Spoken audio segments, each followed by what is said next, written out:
বর্তমানে যে by Iran একটা এখন বিগ টাইম একটা বিজনেস আর্মস বিজনেসে ওয়ার্ল্ড ওয়াইড আর্ম বিজনেসে এখন একটা এনাদার নিউ প্লেয়ার যে কম টেকনোলজি বা হাই টেকনোলজি দিয়ে বড় ধরনের পাওয়ারকেও যে আপনার কন্ট্রোল করা যায় এটার জন্য যে ড্রোন টেকনোলজি সেই ড্রোন টেকনোলজি এবং ভেরি লো কস্টিং মিসাইলগুলা তৈরি করে পৃথিবীতে এখন নতুন একটা বিগ আর্মস বিজনেসের দ্বার খুলে দিল ইরান। আমি দেখতে পাচ্ছি যে ইরান, রাশিয়া এবং চায়না যে টেকনোলজি সেই টেকনোলজিতে ভবিষ্যতে বড় ধরনের একটা বিজনেসের ডোর ওপেন করে দিল এই যুদ্ধের দ্বারা, এবং আমেরিকার যে ডমিনেন্স সেই ডমিনেন্সকে একটা বড় ধরনের একটা মার খাবে এই আর্মস যুদ্ধে, আর্মস বিজনেসে। গতকাল আপনার বলেছেন Lindsey Graham, senator Lindsey Graham বলেছেন যে নোবেল পিস প্রাইজ এটাকে নাম পরিবর্তন করে ট্রাম্প পিস প্রাইজ দেওয়ার জন্য।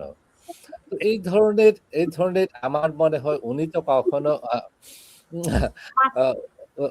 পাগলামির তো একটা সীমা আছে। তো এরা যে কতটুকু পাগল এই কথাগুলো শুনলেই আপনার মানুষের যে সুস্থ মানুষ হাসি ছাড়া আর কোনো কিছু থাকে না। আমি আমি বলবো লিন্ডসে গ্রাহাম উনি তো বিয়েও করেননি, ওনার ওয়াইফও নেই, সন্তানও নেই। আমার মনে হয় ওনার হি শুড গো ব্যাক। আমার যে বর্তমানে যে আগামী নভেম্বর 3 যে ইলেকশন, সেই ইলেকশনে ওনার হারের নিশ্চয়তা 100%, হ্যাঁ 100% চলে আসছে। উনি হিজ গোনা লুজ হিজ সিট।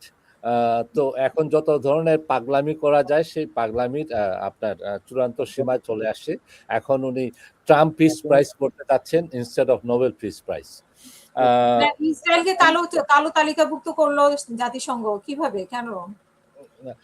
জাতিসংঘের দেখেন, জাতিসংঘ একটা এমন একটা সংস্থা যে সংস্থায় শুধু স্টেটমেন্ট দিয়েই সারা, এছাড়া আর কোনো কিছু নেই জাতিসংঘের। জাতিসংঘের কোনো স্ট্রাইকিং ফোর্স কোনো কিছু নাই। জাতিসংঘের যে আপনার সৈন্যরা, সেই সৈন্যরা শুধু পাহারা দেয়া এবং তাদের উপরও যে বিভিন্ন দেশে আঘাত আসছে এবং তাদের সৈন্যরাও মারা যাচ্ছে, কিন্তু রিটালিয়েট করে যে জাতিসংঘের সোলজাররা কোনো দেশের বা তাদের এগেনস্টে যারা আক্রমণ করেছে তাদেরকে যে আক্রমণ করেছে এরকম কোনো হিস্ট্রি নেই।